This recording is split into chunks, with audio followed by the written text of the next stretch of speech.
Film ഗാരേജിന്റെ ഇന്നത്തെ ഏറ്റവും പുതിയ വീഡിയോയിലേക്ക് ഇവർക്കും സ്വാഗതം. ലാലേട്ടന്റെ ആദ്യ സംവിധാന സംരംഭം തിയേറ്ററുകളിലേക്ക് എത്തിയ ദിവസമാണല്ലോ ഇന്ന്. 3D സിനിമയുടെ തിയേറ്ററുകളിലേക്ക് എത്തിയ ബറോസ് എന്ന ബിഗ് ബഡ്ജറ്റ് സിനിമ ആദ്യ ദിവസം തന്നെ തിയേറ്ററുകളിലെ മിക്സഡ് അഭിപ്രായങ്ങളാണല്ലോ നേടിയെടുത്തത്. ബറോസ് എന്ന സിനിമയുടെ ആദ്യ ദിവസത്തെ കളക്ഷനും മിക്സഡ് അഭിപ്രായങ്ങൾ ലഭ്യമായതിനെ തുടർന്നുള്ള സിനിമയുടെ ബുക്കിംഗ് സ്റ്റാറ്റസ് എല്ലാം തന്നെ നോക്കുമ്പോൾ ഇന്ന് ബറോസ് തിയേറ്ററുകളിലേക്ക് എത്തിയ ആദ്യ ദിവസം തന്നെ ഈ ക്രിസ്മസ് ദിനത്തിൽ തന്നെ മലയാളത്തിലെ 2024 ക്രിസ്മസ് വിന്നറിനെ ഉറപ്പിക്കാൻ സമയമായി എന്ന് മനസ്സിലാക്കുന്നു.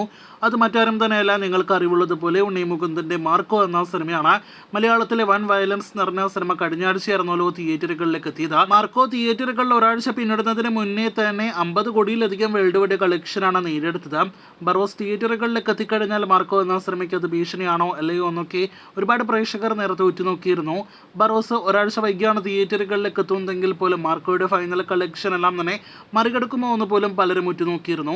എന്തായാലും ഇനി അതിനുള്ള സാധ്യതയൊന്നും തന്നെ ഇല്ല എന്നത് ഇപ്പോൾ വ്യക്തമായിരിക്കുകയാണല്ലോ. ഈ ഒരു കാരണം മാത്രമല്ല, ഇതിനോടകം തന്നെ ബുക്കിംഗ് സ്റ്റാറ്റസ് നോക്കുകയാണെങ്കിൽ മണിക്കൂറിൽ 4000-ലധികം ടിക്കറ്റുകൾ ഇപ്പോഴും മാർക്കോയുടെ പേരിൽ വിറ്റഴിക്കുന്നുണ്ടെങ്കിൽ മാർക്കോയുടെ 6ാം ദിവസം കൂടിയാണ് ഇന്ന് എങ്കിൽ ബറോസിന്റെ ആദ്യ ദിവസമായി ഇന്ന് ഇപ്പോഴത്തെ അവസാന മണിക്കൂറിൽ 2000-ഓളം ടിക്കറ്റുകൾ മാത്രമേ ബുക്ക് മൈ ഷോയിലൂടെ വിറ്റഴിക്കപ്പെടുന്നുള്ളൂ.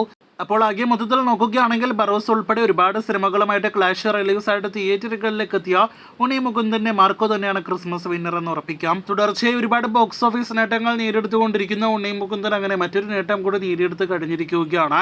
ഇനി ബറോസിലേക്ക് വരികയാണെങ്കിൽ ബറോസ് തിയേറ്ററുകളിൽ വീണോ എന്ന് ചോദിച്ചാൽ ഇന്ന് ഉച്ചയോടെ ആദ്യ പ്രതികരണങ്ങൾ വന്നപ്പോൾ തന്നെ സിനിമ വീണു വന്നത് ഉറപ്പിക്കാവുന്ന ഒന്നായിരുന്നു. ഇപ്പോഴത്തെ സിനിമയുടെ ബുക്കിംഗ് സ്റ്റാറ്റസ് നോക്കുകയാണെങ്കിൽ അതൊരിക്കൽ കൂടി ഉറപ്പിക്കാം. ഇനി നാളത്തെ സിനിമയുടെ ബുക്കിംഗ് നോക്കുകയാണെങ്കിൽ കൊച്ചി ഏരിയയിൽ ഇന്ന് ഏകദേശം 60-80 റേഞ്ചിൽ ഫാസ്റ്റ് ഫില്ലിംഗ് ഷോസ് ഉണ്ടായിരുന്ന സിനിമയ്ക്ക് നാളെ 10ഓളം ഫാസ്റ്റ് ഫില്ലിംഗ് ഷോസ് മാത്രമേ ഉള്ളൂ. അപ്പോൾ ലാലേട്ടനും ബറോസിനും അടുത്തൊരു നിരാശയുടെ ദിവസം തന്നെയാണെന്ന് നിസ്സംശയം പറയാം. ഇനി സിനിമയുടെ ബോക്സ് ഓഫീസ് കളക്ഷൻ എവിടെ വരെ എത്തുമെന്നാണ് നാം ഉറ്റുനോക്കുന്നത്. കാത്തിരിക്കൂ അവ അടുത്ത ദിവസങ്ങളിൽ കൃത്യമായിട്ട് അറിയാനായിട്ട്.